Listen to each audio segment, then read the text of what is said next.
Win against Tigers. We are back on the airwaves after a I'm back, Dave. I'm back. Woo, I'm back. Thanks for the input, Joseph. Totally worth interrupting my intro for. We're back on the airwaves after a short little break where Joey's been off sailing the seven seas on a European vacation, much like the movie Euro Trip, I believe. Joey. Yep, I'm back from Europe. I went on a 2-week cruise on the Oceania Vista, and we cruised around the Mediterranean, and boy, did I have some fun. So it's great to be back with all the fishing friends. It's been a big few weeks in fishing that we're going to cover tonight. There's been the AFTA show, which is the Australian Fishing Tackle Association. Is that right? Yeah. Yep. Oh, Trade Association. Trade Association. No, tackle. I don't know. Our guest is going to tell us in a second. Yeah. Because waiting on the airways, we have Black Magic enthusiast or pro staffer, whatever you want to call it, Jonah Yick from Tasmania. How are you, buddy?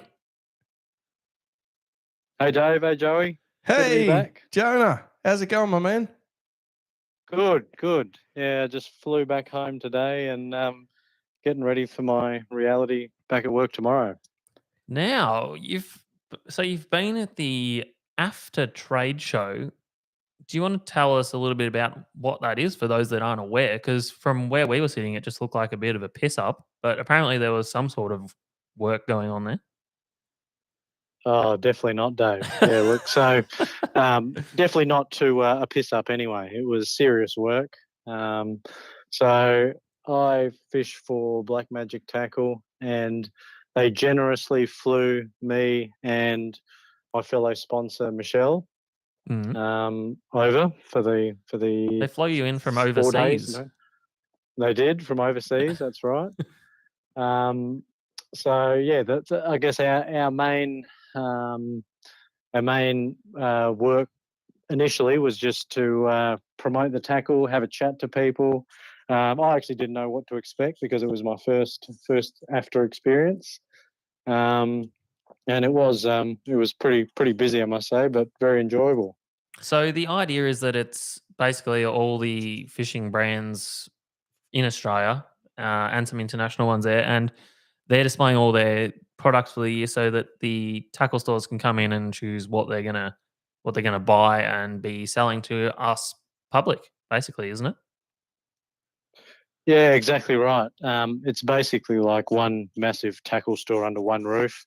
The best part about it, especially for someone like me, is you can't buy anything even if you wanted to. So you get to look at all the great gear, but there's not much you can actually do for the public, for people who aren't sales reps or agents. You're pretty much just looking at a candy store, but you can't touch anything.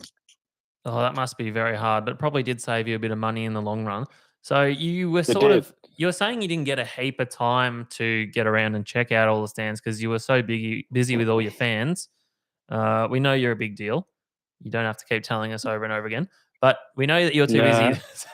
We know you're too busy to have a proper look at all the stands. But what stood out to you, Jonah? There must have been at least one product that you thought was pretty impressive.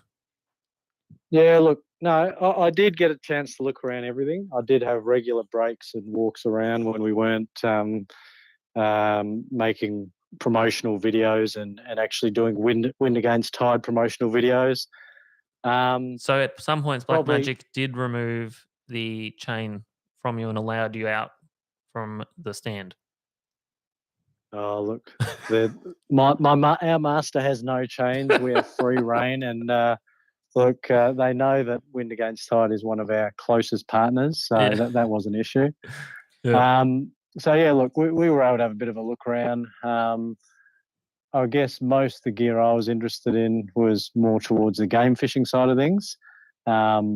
Black Magic Tackle actually probably had the best stand of all, and most of the time I didn't have to wander too much because it was right there in front of my eyes.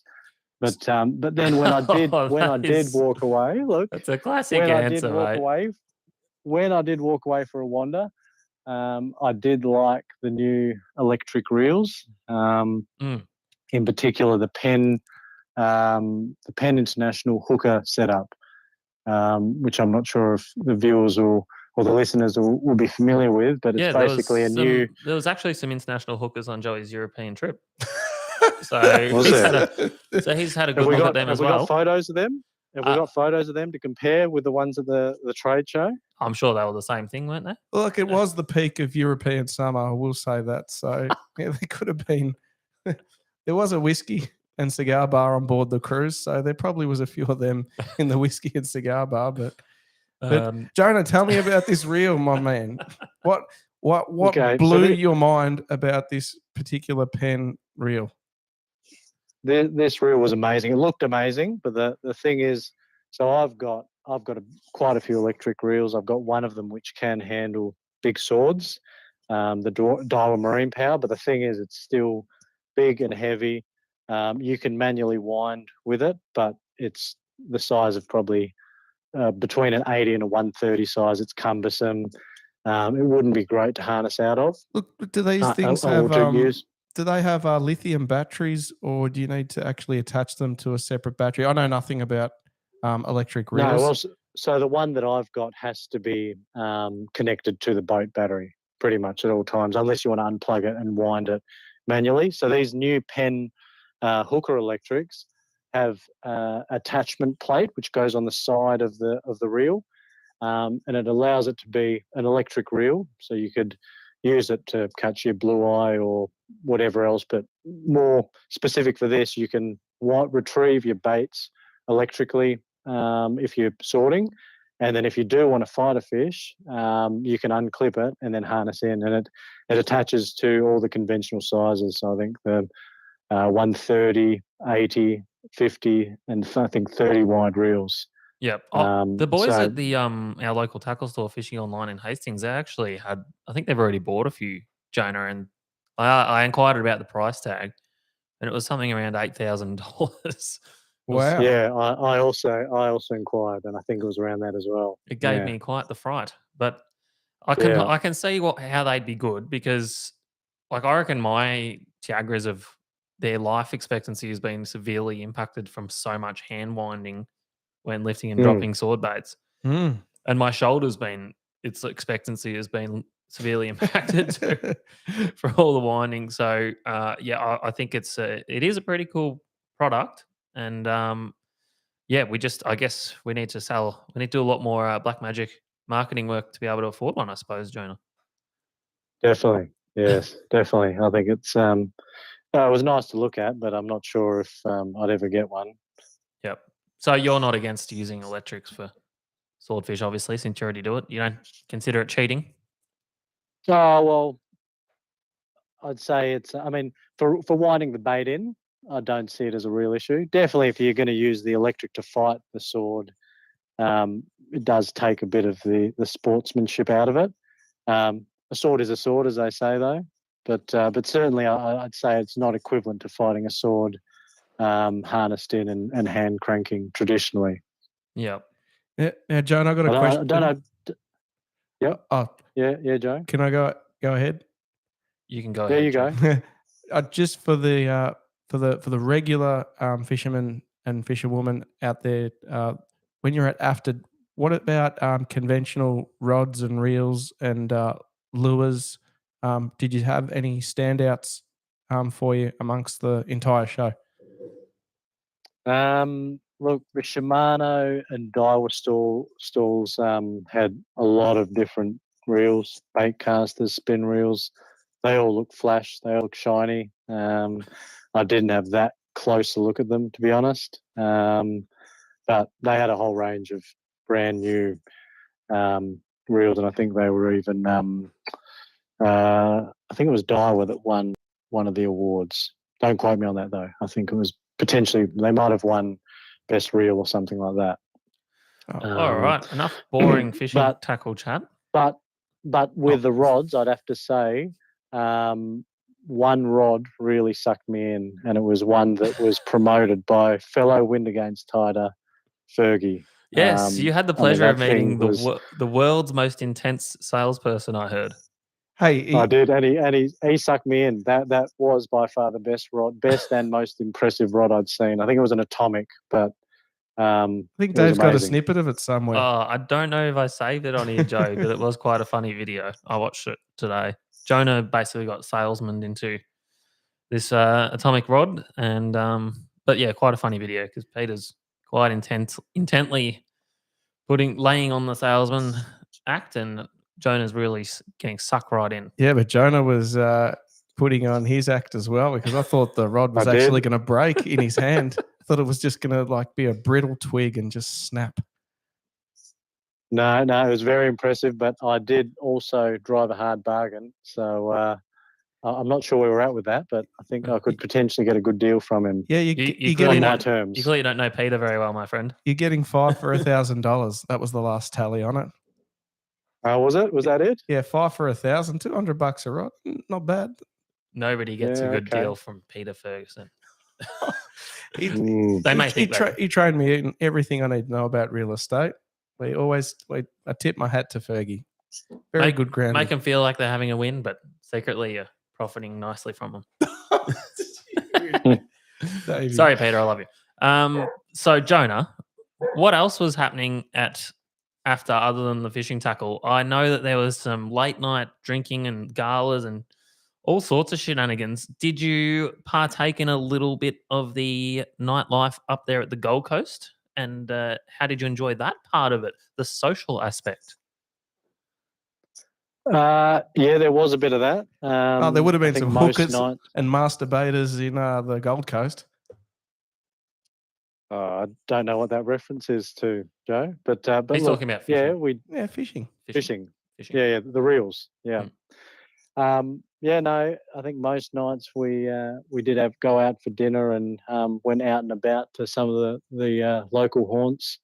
A lot of the retailers and everything, we all sort of went towards the same areas, and it was very enjoyable, very good. And don't how was really the have anything how's the specific to gala? mention. Did Black Magic win any awards? No Was there awards? awards for Black Magic. Oh. No, there was awards, but Black Magic didn't win anything specifically. There's a whole range of different categories, and the food was good as well. So you're being very tight-lipped, basically, but that's all right. We'll get it out of you. Yeah. Now you only arrived home today, didn't you, Jonah? So I thought you would have gone home because the show finished on Saturday evening, I think, didn't it? It did. Yeah, I decided to extend my stay a bit, and catch up with a few people, and obviously try and get out for a fish.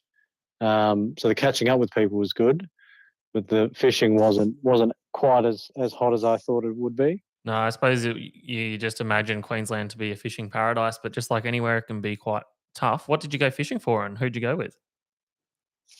So the first day, I caught up with a few other fellow Black Magic ambassadors from Victoria, actually, and one of them had actually bought a boat on the way up here, and they wanted to give it a test run. It was Really? a Haynes, sort of like a tournament boat. Yep. A Strike Pro, I think it might have been. Mm. We got it out on the Broadwater, just off the Gold Coast there, and had a bit of a flick. It's actually the first time I'd flicked from smaller estuary species. Yes, were you like most game fishermen when it comes to finesse fishing and just look like an absolute spaz? Not like me, by the way. Definitely. But a lot of people. Definitely not. I started right at the bottom, flicking for all the bread and butter species. So it was good to actually get back to my roots. Actually, I enjoyed it. Using small lightweight rods, but got a lot of small dusky flathead. I think we got one size fish, about a bit over 40 centimeters. Some small whiting. I did lose a massive toadfish, which initially I thought was a Samson fish. It did actually look like a Samson fish. I'm not even kidding. GT, Jonah. Yeah, we had it in the net, and I think it bit through the net and fell back out. But it happened so quickly that I could almost convince myself it was a Samson fish. It was about 2 kilo. Right. Well, not even kidding. So apparently Shane on the chat saying they're called a Haynes. I think he's got one actually, a Haynes Pro Strike. That's it. That's the one. There you go. It was actually quite comfortable fish out of, very stable. I mean, there was 4 of us on board, and we could pretty much stand in the corners, the front and the back, and it was very stable. And I noticed And went quite well. on the boat you had a bit of a cook-up, Jonah, as well. Tell me about the food. That was a separate trip. Oh, That was the separate trip. okay. So finished with that, and yeah, got a bunch of flathead whiting, and then I stayed with another friend in Brisbane. So I went down to Brisbane, and we wanted to chase these fish called threadfin salmon, which have been on the chew. Apparently awesome. they're pretty legendary, the old threadfins. Yeah. They are, and they're a crazy looking fish. They've got huge mouth, big whiskers, apparently fight really hard. So anyway, we fished a spot called the Logan River. The mate that I went fishing with, has got crazy electronics. He's got this side scan. Isn't there like giant bull sharks in there in the Logan River? There is heaps of bull sharks. A guy next to us actually hooked one. Wow.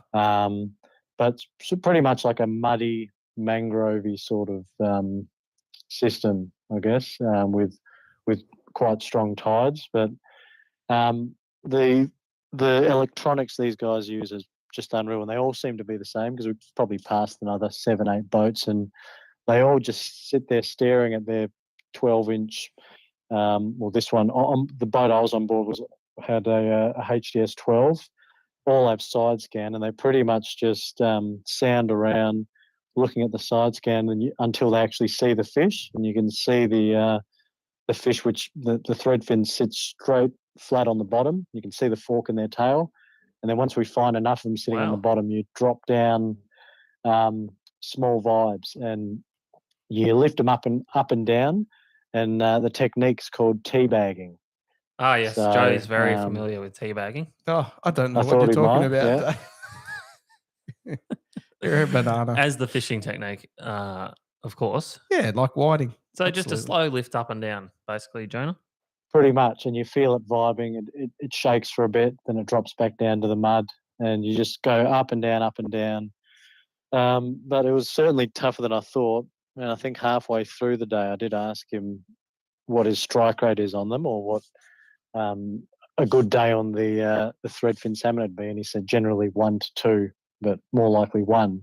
So they're not certainly not easy, but they average about 1 metre to 1.3 metres in size. So that's pretty relatively big fish. That's the social media effect, isn't it? Like everywhere looks like it can be amazing fishing, but you're only seeing the best of it. Like even you can go to a fish-filled paradise, and there's days where the fish just aren't going to bite, and so it doesn't really. Sometimes it can seem like a location is a fishing paradise, but everyone has to work for it, whether it's down south here or up there in the north, Jonah. 100%, especially for us Southerners. I think it's very easy for us to look up at the northern states and think there's just fish everywhere. It's easy. The variety of species is huge, as we know, but you still actually have to work and grind away. So we grinded for probably 3-4 hours. He hooked up. Did think he hooked a threadfin salmon, but it sort of charged the boat and the lure popped out. He was devastated because he said that's probably our last shot. Wow. I explained to him that I haven't explained to him. I asked him if he knew what the term death spiraling was, because at that point it looked as though he was death spiraling. Once I described it, he said, "Yeah, that's how I feel now." He said that was probably our only opportunity. So he death spiraled down. Was it really that fickle, the fishing, Jonah, on that particular day? It was unbelievable. Is it because it's not in season or what? No, well, he said this was the season, but he said we spoke to another boatie who went past us, and he said we should have been here a month ago, as the usual case is. He said that they sounded up a school of 12. They jigged 5 up straight away, all averaging 1 metre, and then the school shut down. So this is the right season for them, but for whatever reason, they just didn't want to bite. And you could see them on the side scan. So you'd see them, the fish on the side scan first, then it'd come up. He split the screen into 3 screens, I guess. Yep. And you'd have the side scan, then you'd have the normal sonar, and then you'd have another view of it, but slightly different colour. So the fish were there, but they were just very, very finicky. I'm not sure if it's the bite time. They've got a small bite time, but yeah, it was a bit disappointing. That's a real shame. I did catch a small brim and a trevally. Oh, well, that's exciting. But that was it. It was. It kept with the theme of me catching extremely small fish for this trip. Yeah, well, yeah, you've got to aspire to something, don't you? No, that's right. Exactly. It's as you say. It is fishing, not catching. Oh, 100%. And sometimes you're the hammer, sometimes you're the nail, my friend. You were the nail. 100%. How's the fishing been back home in Tasmania, by the way? Or have you been too busy doing junkets? No, look, I spoke to a few friends while I was up in the Gold Coast, and it sounds like everything's gone a bit hit and miss now, as it usually does late season. I think the tuna is probably still passing through here and there, but yeah, quite a few people fished on the weekend and didn't see a thing, not a thing at all. So that's a depressing update. it is, yeah. No, that's all. That's pretty much all I heard. I think a few guys went out on the Saturday and didn't see much. But not to say they won't come back through in a week or so. Yeah, fair enough. Hey, Jonah, you just going to hang on the line and just kind of be a part of the rest of the podcast, or what's your plans here? Because Joey's going to... I can do that. Bloody beauty. So it's a three-way. It has been a while, so... It's a three-way, my friend. Sounds good. Just jump in whenever you feel like, my friend. You're in. You're on the team for the night. Sounds good. Hey, so Joey... Yes, David. Whilst we had a little break in podcasting for 3 weeks, you've been on a cruise. Well, just tell us a little bit about it, Joey. Yep. So I've got an invite to go cruising the Mediterranean. So I flew to Rome, and from Rome, I went up to a town at the top of the Mediterranean called Trieste, and the cruise went from... It was a very nice cruise. The ship was only 3 months old. It's called the Oceana Vista. It's 1,200 passengers, which in cruise terminology, not a big boat at all, but 3 months old, and everything was just beautiful on it. There was some restaurants on board, and look, we had steak and lobster on tap. Like, the food was just out of this world. Dave's even got some commentary there. This was one of the buffet nights. So just in the regular buffet, that's just me using my head to rip the lobster meat out of it. But I was really obsessed with that. But look, even like the lunchtime bar was off its head. Like back there, they had nachos with hot cheese sauce and minced meat. That was at the lunchtime bar, but you could have like grilled mahi and like baby lobster, like a surf and turf burger. This was like by the pool. So it was like really good food. That was a lamb cutlet. Then back on that other picture, there was one of the stops in Greece. The traditional Greek souvlaki, apparently it's not lamb, Dave. Wow. What is it? It's pork. Oh, and they shave the pork off. There's a bit of like, apparently, gyros, it's actually Turkish, because Turkey and Greece are really close to each other. But the Greeks seem to fight the Turks of who invented the souvlaki or the gyros. So our audience is being subjected to a small taste of what I copped for about 2 weeks, which was a constant barrage of food updates from Joseph. It did look absolutely amazing, Joey. Have you come back a bit heavier or what? Because you've been eating a lot. 2.5 kilos heavier. And how do you feel about that? You happy with that? I'm all right with that. 10 days eating whatever the flip I want. There's some beautiful Greek pastries there. That's just up on the screen now. You've got these beautiful spanakopita there. Oh, and then go back to that other picture. Joey? Yes. Yeah, I just got a question. Did you try the octopus while you were in Greece? Yeah, you reckon you've cracked the code to tender octopus/squid whilst there? Jonah, very, very upsetting. I did not get a chance to have octopus. Oh, no. Yeah. Why not? You were talking it up beforehand. Just the people that I was traveling with, we just didn't get a good octopus spot. Santorini was where I've had great octopus years ago, but we didn't get a chance to go back there. But yeah, spewing. So here on the screen at the moment. Sorry, Jonah. Well, that's all right. Luckily for you, I actually do have an octopus report.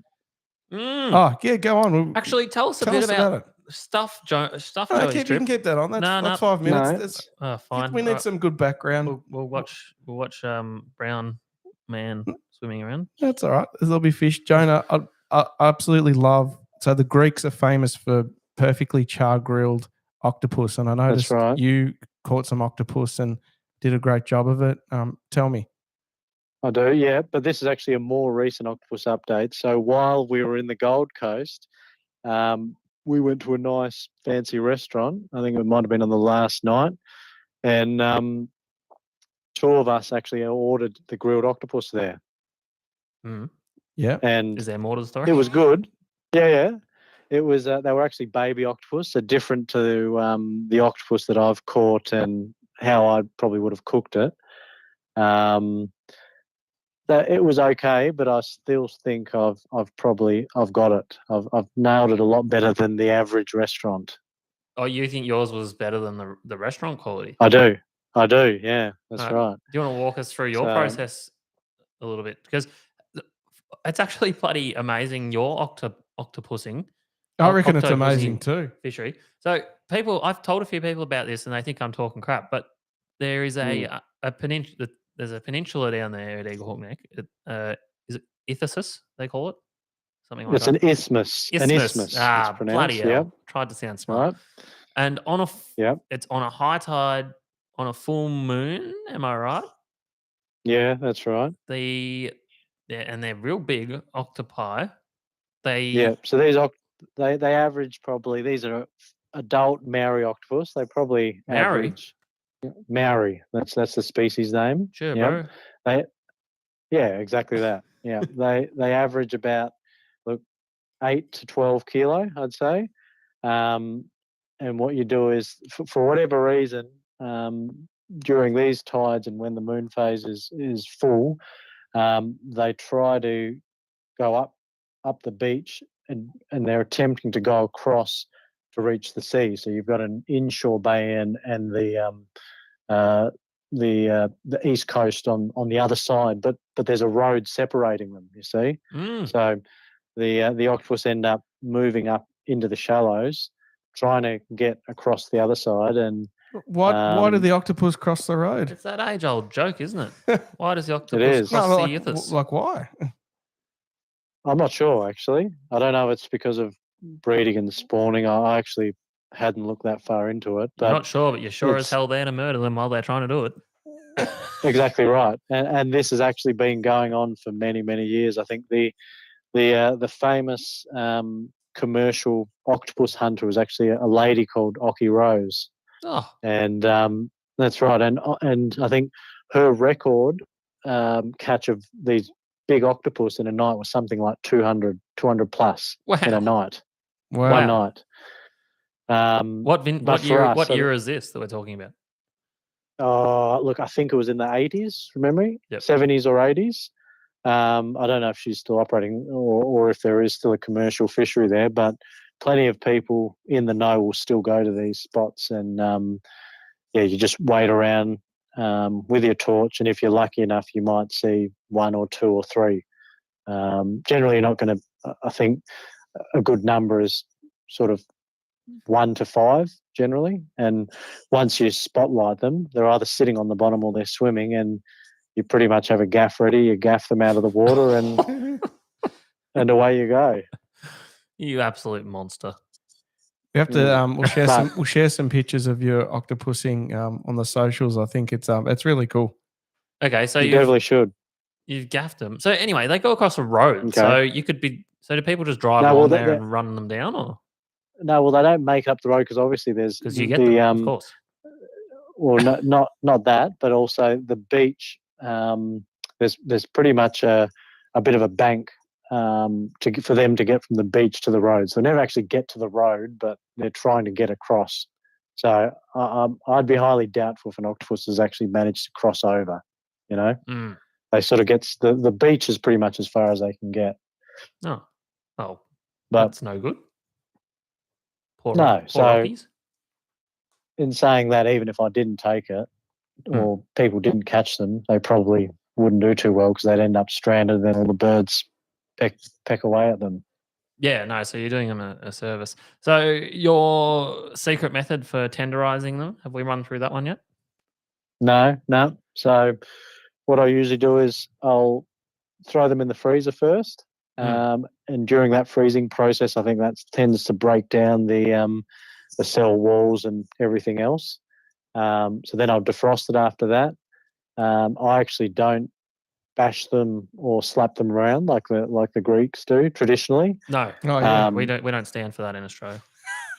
No.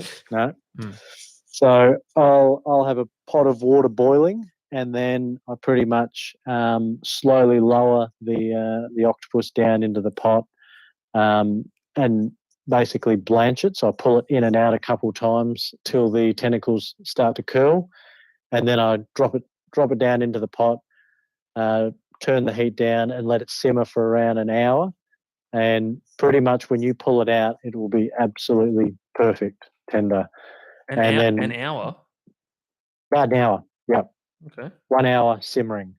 And then once you pull it out, you're pretty much ready to cut it up into little pieces. And then you've got two ways of going about it. You can either marinate it, then go with a char grill, or you can cut it up into pieces and pickle it. Both are really good.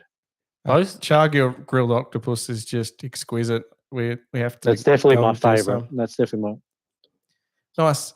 Like I had it in Greece. They char grilled it with some red saffron, and they had beautiful Greek white wine in over 35 degrees, and it was just a real treat by like the volcanic stony beach, and just go for a swim. And wish I was doing it right now. But this wasn't this trip, was it?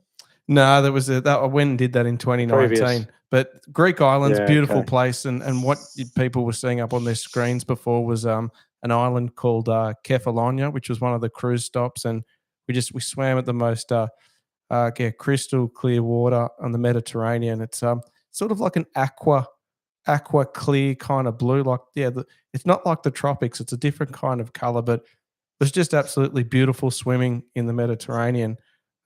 Which leads me to another advance in sea recreation that I saw while I was traveling. And I'm very excited about this. Yeah, I was really excited. So in the European summer at the moment, there's this device made by Sea-Doo, which is called a Sea Bob, which is a personalized water scooter, which is basically like this lithium battery personal jet-propelled jet ski, and you can basically, it's not a jet ski, you kind of just hang on to it while you're in the water, and you can point this thing in any direction, and instantly you transform into a human dolphin, which we're going to put it up on your screen now. This is a live reaction for Dave.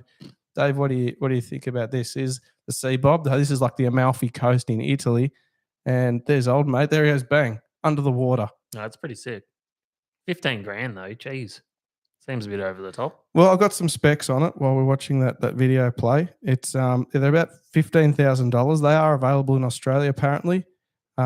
Peak performance, 2.5 kilowatts. Speed over the top of the water, 15 kilometers. Speed under the water, 11 Ks. 11 Ks. Can you imagine going 11 Ks under the water? I can swim that fast. Speed control, 4 power levels. Charging time, 60 minutes.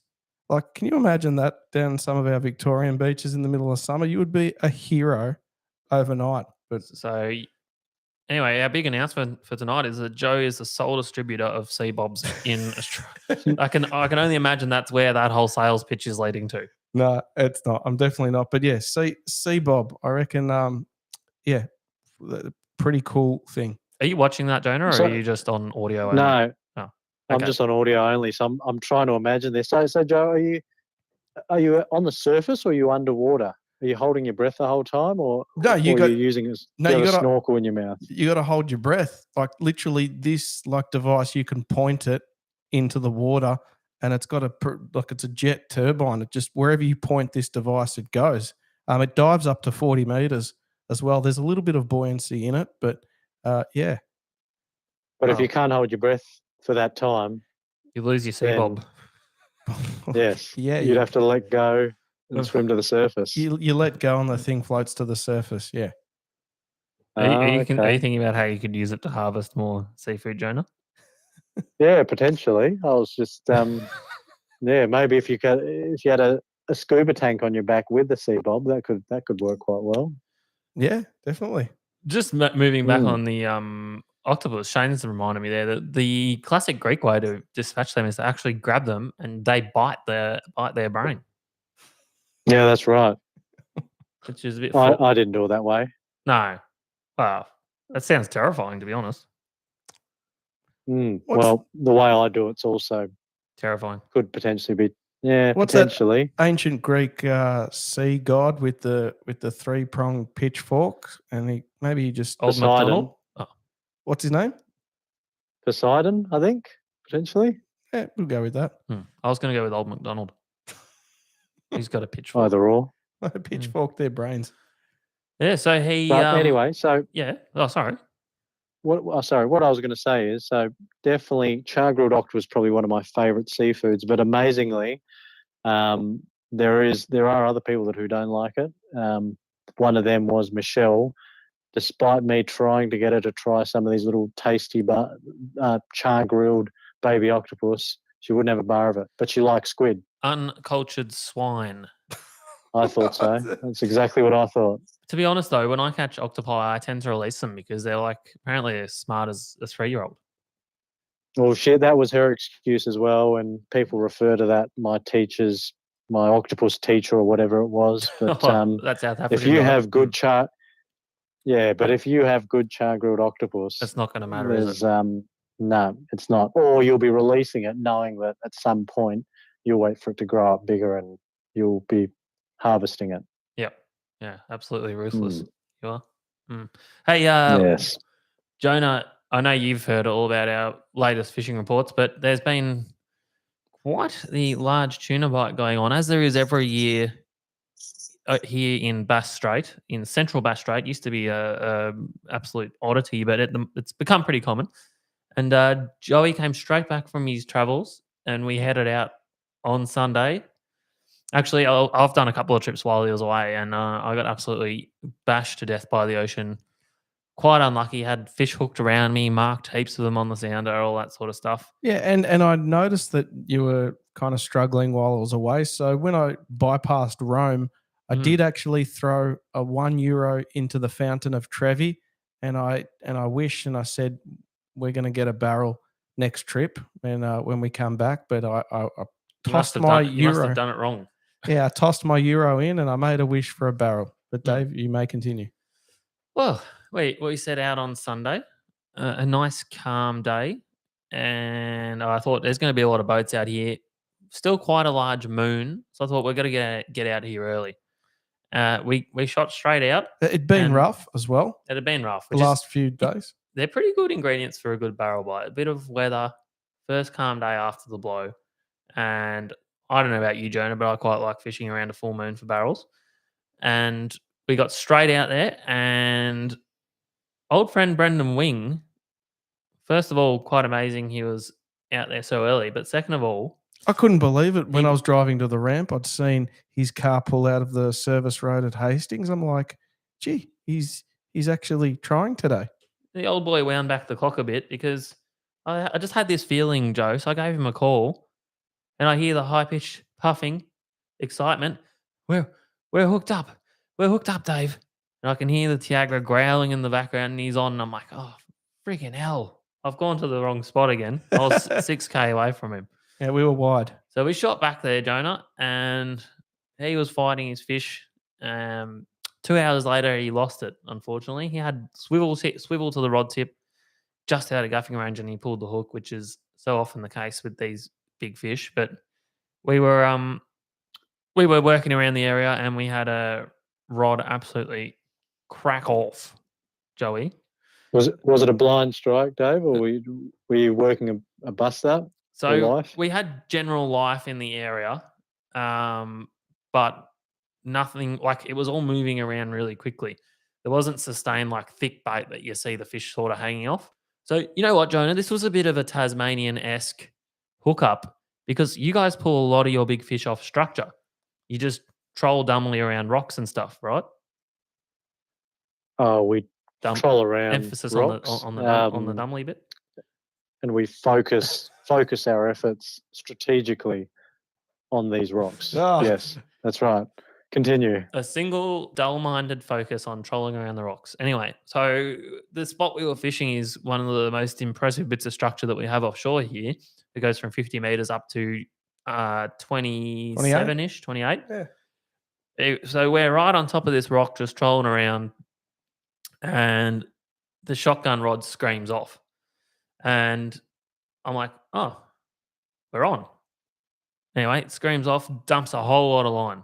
Yeah, it wasn't like, oh, we're on. It was like, oh, I think we're on. I literally said, we seem to have a fish on. It was really relaxed cry to arms.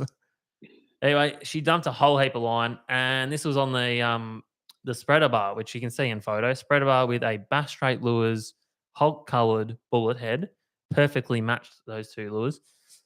Pulled a heap of line, and well, I'm going to have to put my hand up here and say I reckon we had probably the worst way of losing a fish, which was tackle failure. So we had the spreader bar out, and the fish dumped the line.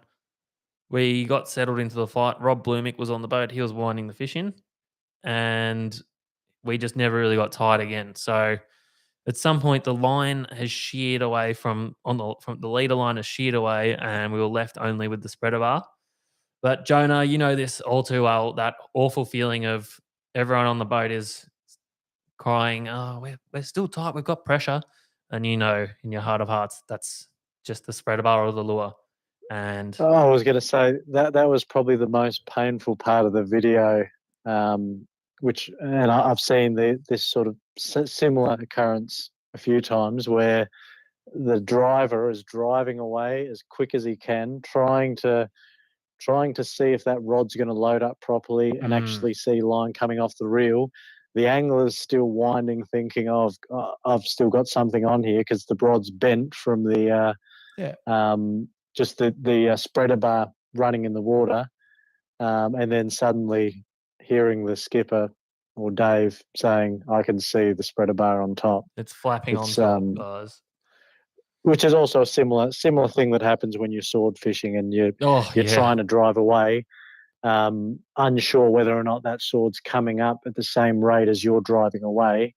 Line's not coming off the reel, but there's still a slight bend in the rod, so you don't know if it's the bait just moving through the water column. Then suddenly you see it flapping on the surface. There's not much more heartbreaking moments than that. No, you just brought back a lot of bad memories about sword fishing, actually. It all kept coming back. The more I spoke, the more I was imagining it, literally. I can remember that exact moment many times. Oh. But anyway, I got accused of having an early death spiral after that because... Hey, you didn't? You drove that boat around till sunset. Physically, my body drove the boat around, Joe, but mentally, I was dead. Anyway, I knew because, ratio on these local fish is probably about 1 in every 8 to 10 trips if we're being real. It was a good day though. Like, it was a good bite. We heard, okay, we lost one, Winger lost one. We heard another one got lost, but there was 2 or 3 caught as well. So, okay, 6 shots over, maybe 8 to 10 boats. It's pretty good going for Melbourne 100-kilo tuna fishing.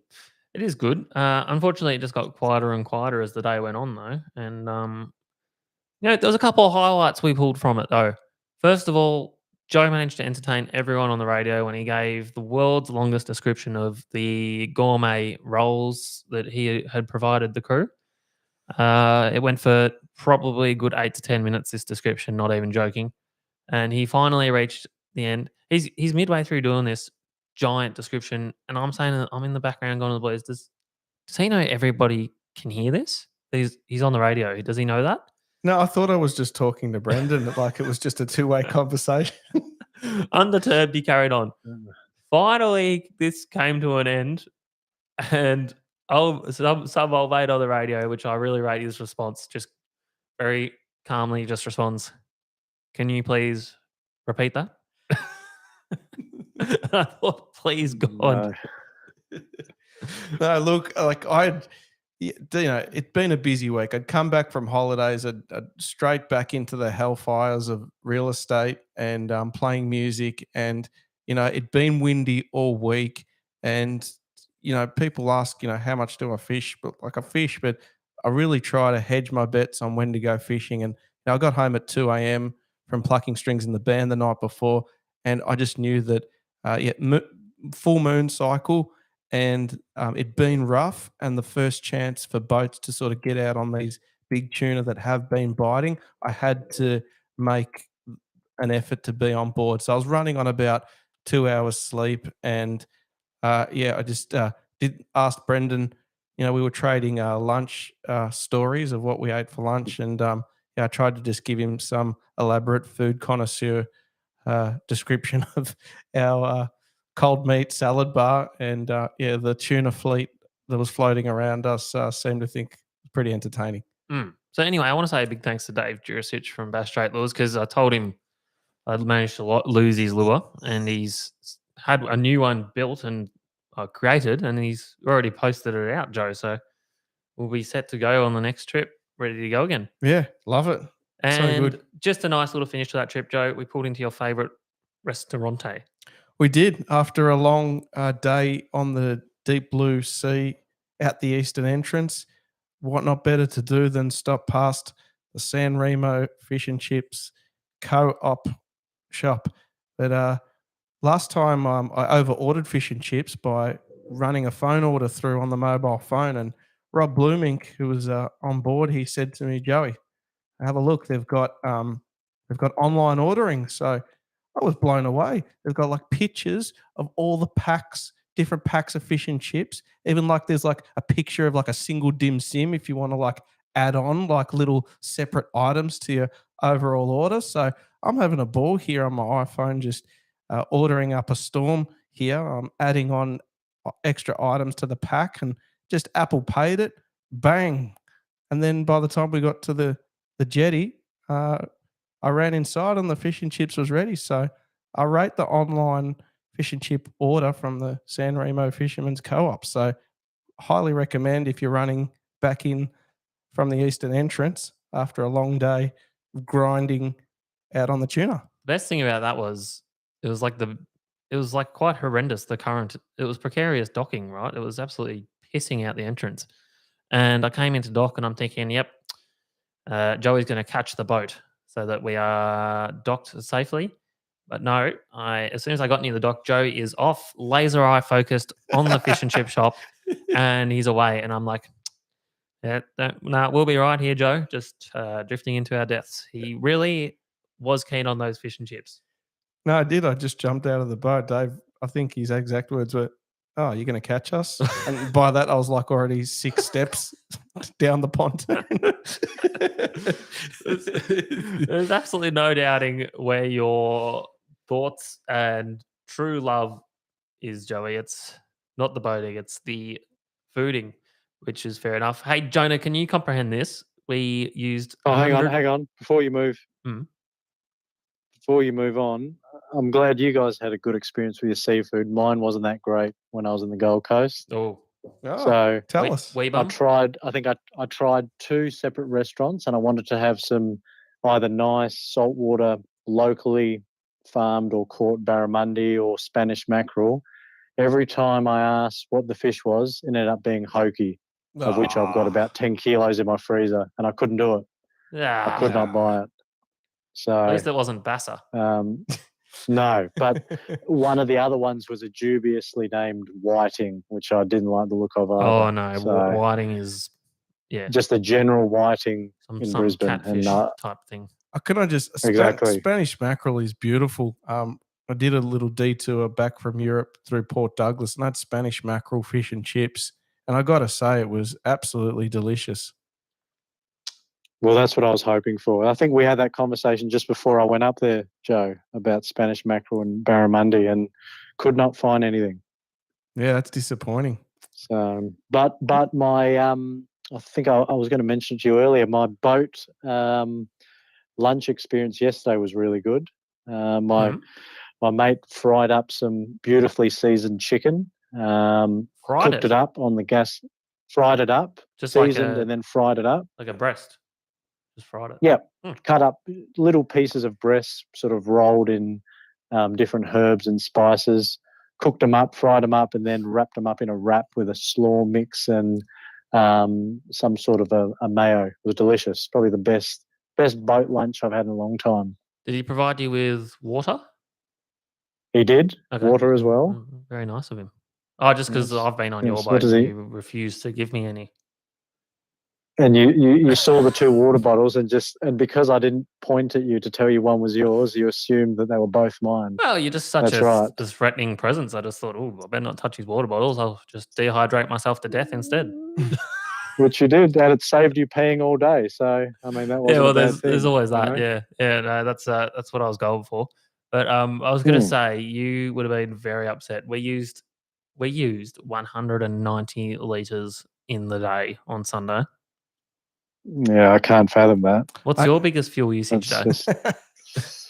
I think I've had since I've had the new motor on, I think I've had a 160 or 170 litre day, but that was because I left from Hobart to fish the bottom of Bruny Island, which I think is around a 70 to 80k run, and then trolled, and then I ran back up there. So that was an expensive day. Oh, well, that's up there. Yeah, that's that is up there. But on Tasmanian waters. That seems fair enough. The fish just went nuts behind us. Yeah.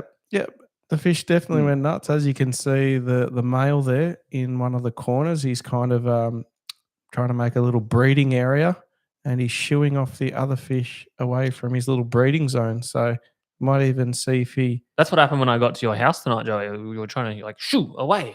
I was in your breeding zone. Oh, yeah. Did I puff some sand up in your face when you came near my bedroom? I thought it was strange, to be honest. I thought that he knows I'm coming. Why is he doing this? It's very odd behaviour. Did you like our Wind Against Tide remake of you guys with the Barramundi tank in the background? Yeah. Yes, the Yamaha Super Tank. They are like... I didn't actually realise Peter knew how to be funny, but it was pretty good. It was. No, he was on his best comedic value for that whole day, I think. Yeah, many jokes. Hey, Jonah, just tell us quickly, what is the Yamaha Super Tank? So it's basically one big glass tank, and at the end of it is a makeshift tinny, which is mounted on the top of it. And I can't remember which guys, it might have been the Berkeley guys, were testing different lures, so swim baits, soft plastics, hard bodies, and they'd flick their lure to the other end of the tank, which is, let's say, maybe, I don't know, 15 metres long, 20 metres long. Like, this thing's huge. It's like a semi-trailer. Like, they must have to fill that thing up like days before to have fill it up with water, then put the fish in there, and there must be some kind of big, huge filtration there to keep the fish alive. Like, it's a pretty significant thing. Yeah, I should have had a closer look, to be honest. I actually wanted to hang around. I could have done that as well. I actually wanted to hang around at the end when we were packing everything up to see how they were going to go about sorting all that out. But it was too busy in the end. So I don't know if it was loaded up the way it was, or they drained all the water out and got the fish out. But fish are transported dry, perhaps. Potentially, yeah. Which isn't ideal for them. No, but next year, we're coming up next year. We're going to check it all out with you. But we do thank you and Michelle very much for being our Wind Against Tide correspondents up there. A lot of people actually thought me and Joe were there. Such was the great coverage you two provided. Oh, that's good. That's good. I think once you gave us the message to try and get some content, we pretty much tried to whip something up wherever we could. It worked out well. I think a lot of it was pretty off the cuff. Yeah, no, you two are bloody naturals. When me and Joe finally have had enough of this gig, you two can take the reins and away you go. Now we're approaching the hour mark Joey, so we're not going to go right into all our fishing reports. We've kind of just covered what's been happening anyway. We even had some Queensland reports, but you were very keen to show a great friend of the show, Mel Skerry's fishing adventures throughout the week. We got a massive catch of the week here, so we're just going to hit the button. King Kong, Donkey Kong, mate. Look at this. All right, up on your screen, Melanie Fullas with a 91 centimetre Murray cod out of Eildon this past weekend. Absolute horse of a fish. And she's caught it on, she was with her husband, Steve, and they caught it on a 6-inch Biwa Capiz in ghost rainbow colour. I've got no idea what that is, but what the hell is that, Dave?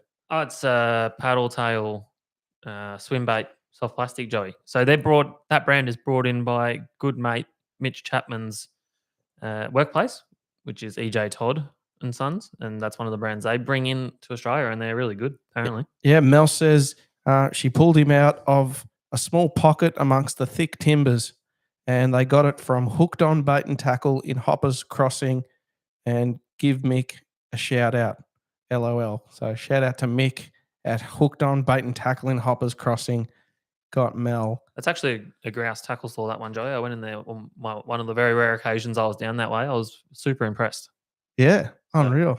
So well done, Mel. So that was on Live Scope, was it, Joe? No, she didn't mention. I asked if it was the live scope. She didn't say anything about the live scope. Just pulled him out of a small timber pocket. It's actually a really beautifully conditioned cod. Joey. It's an unreal looking fish. 91 centimeters. Like that's I'm not much of a Murray cod fisherman, but I'm going to say that doesn't happen so often. Sure. No, honestly, tell me, what do you think? I think the big dogs are becoming more and more common, especially with modern technology. Is that something that interests you, Jonah? Big Murray cods? It is on my list of fish to catch, actually. So the other Black Magic Pro staffers that I was fishing with, they're actually freshwater fishermen or freshwater fishers, and they do a lot of cod fishing. So it's definitely something I want to tick off. Yep. Now you've eradicated the carp from Tasmania, so is that something you could replace the carp with? Another introduced species? I'm not sure if they'd survive in our cold waters. Maybe they would. I think they would. Eildon's extremely cold. Yeah, okay. Yeah. It's like basically a big valley up in the sort of high country, and it's extremely cold, quite comparable to Tassie, I would imagine. So I think they'd thrive. You should do it. All right. I'll put that on my list of things to consider. Just take it upon yourself and do it, okay? I'll think about it. I'll sleep on it. Very good. Great catch of the week there, Joey. I did enjoy that. And if Mel's listening, we'd love an invite one day. That's an absolute dream fish, the big 1 meter cod. They do some great fishing, the Fullises. So, yeah, huge fans. So, yeah, that's all we're really going to go into with the fishing side of things. Couple of little points to touch on. Next week, we've got a really big show, Joey, with all the stuff happening down in Portland with the proposed windmills and seismic blasting, etc. And netting. It's become pretty clear that Joe and I don't have the time to do the research required to talk about it with any sort of knowledge or authority, I should say. So we've gone to a man who's had his finger on the pulse. He's going to come into the studio next week and have a chat to us. So Justin Church from Just Your Average Fishos. He's been attending meetings, chatting to people, talking to politicians, and he's got his finger on the pulse, Joe. So he's going to come on the show next week and give us a full rundown on what's going on down there. Yeah, look, hopefully all that stuff isn't too far down the line. Like there's a lot of groundswell about it, but I'm definitely interested to get a good opinion on it next week. Absolutely. So that's going to be really interesting to listen to. And just some housekeeping points.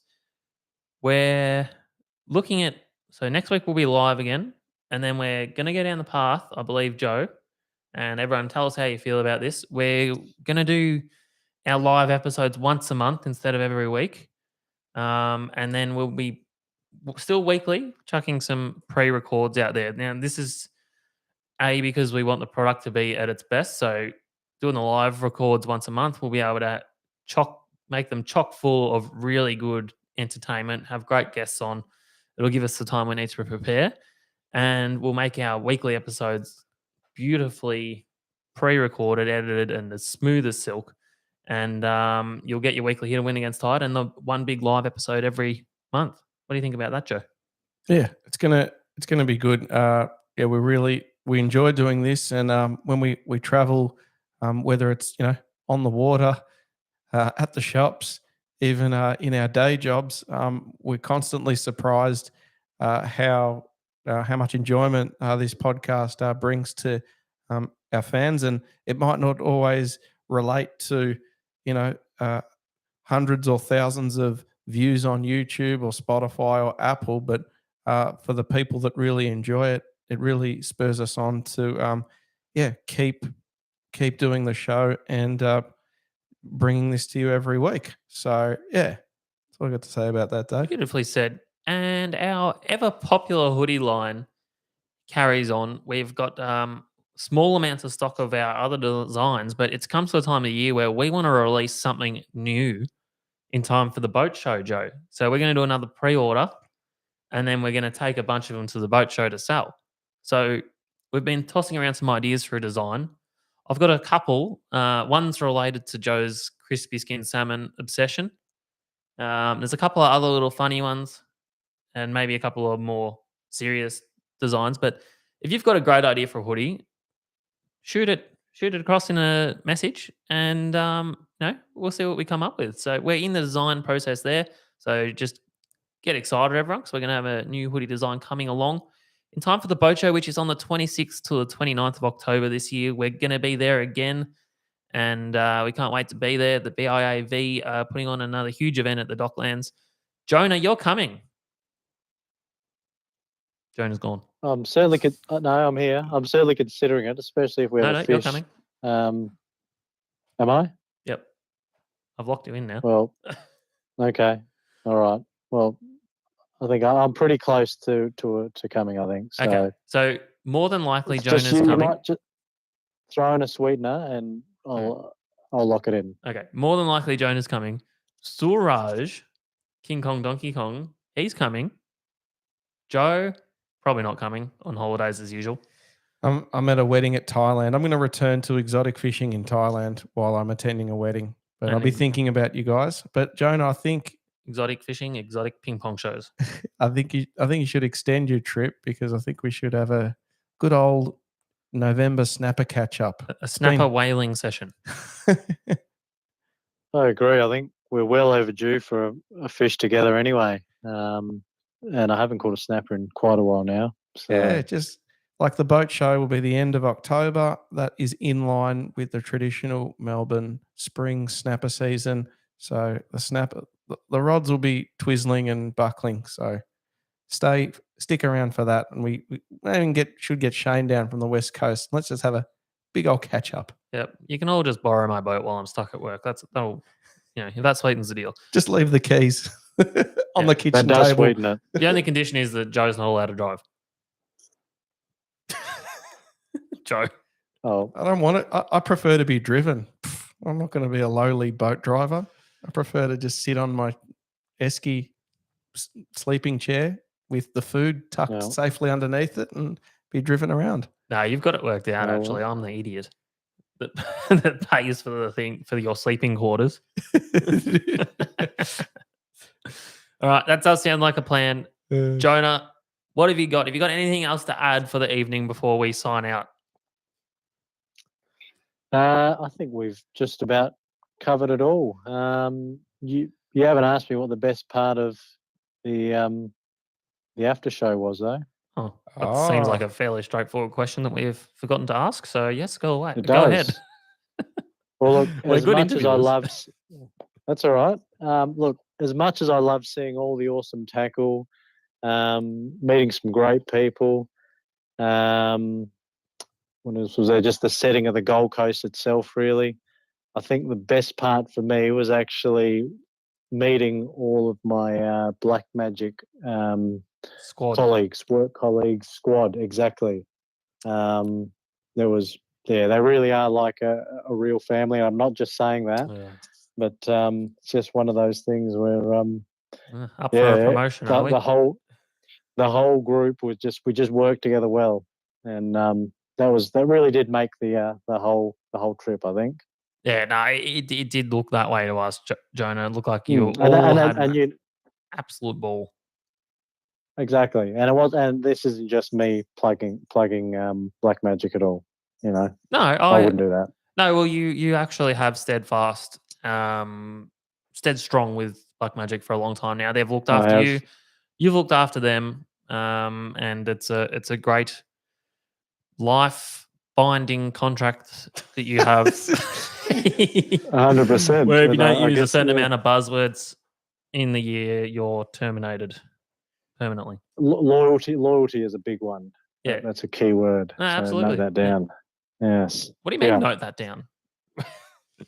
I just thought that you might. I know how you feel about sponsorships and everything else. Oh, but, no, I'm all for them now. I'm sure you are, okay. But I'm sure your time will come, Dave, where you'll be able to describe it, this same arrangement with a particular company the way I have, and you'll know this is it. This is the right one. Yep. So, yeah, that company will be Win Against Tide. In affiliation with another company, though, supporting you. Oh, I'm sure. All right, sounds good. So there you go. All right, Jonah, I'm going to let you go. I'm going to let us go, and we're going to say goodbye for the night. No worries. Thanks for having me on again, and look forward to chatting again soon. Good on you, mate. Good to be back. Okay. Good to be back. See you later, Jonah. Certainly is. Cheers. Thanks, See you guys. Jonah. Bye. And see you later, world, for this week. See you all.